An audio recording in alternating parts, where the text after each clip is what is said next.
Hi guys, today I'm going to be teaching you how to turn this into this, even with a low budget. Essentially, making a Launchpad video look good is all to do with the pre-filming setup. Not everything can be edited correctly in post-production. The first thing you notice about this video that is hideously wrong, portrait mode. Don't ever, okay? All you have to do is just turn the phone to the side, make it landscape, and already it looks better. Now, I'm filming with an iPhone 6 Plus, just for this video at least, so that you can see how to do it with something you might already have. But, obviously Samsung's work as well. I know that the Galaxy Note 7, for example, has very vibrant oranges.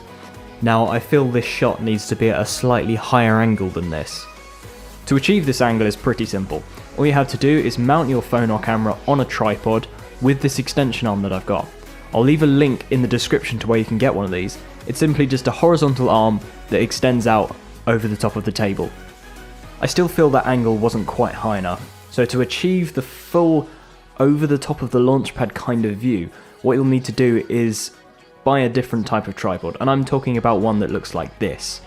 Now, this tripod is actually much cheaper than the tripod I previously showed you. It has a bend in the middle, allowing it to fold over the top of the table and look directly down over the Launchpad.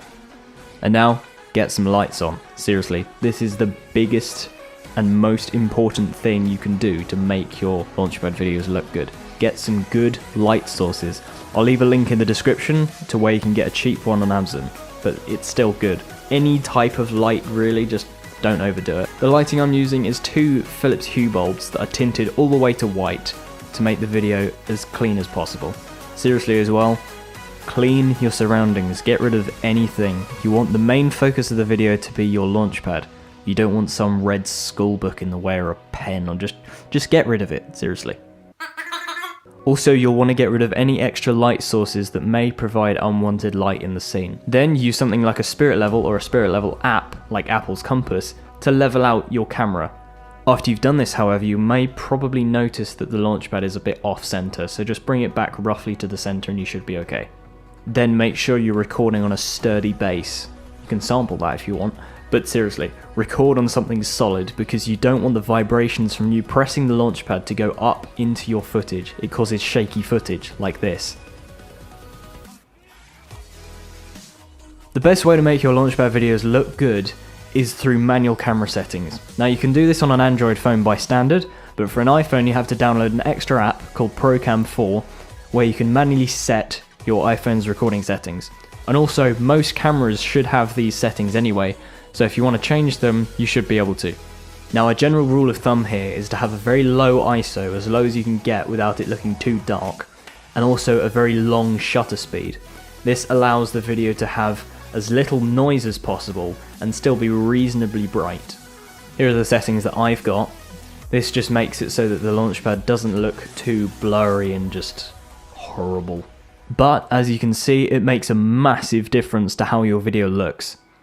Now, once you've got this recorded footage, now you have to bring it into post-production to make it look nicer. Now, here we can see my Launchpad video that I've just opened up in Final Cut. The first thing you have to do is correct the orientation of it. And you do this by adding over this Launchpad grid that I've made by myself. I'll leave a link to it in the description. But you can roughly adjust the scale of the video and the X and Y coordinates as well as the rotation just to make it centered fully. The center of the middle buttons just has to roughly line up with it because people aren't going to notice it fully, but still.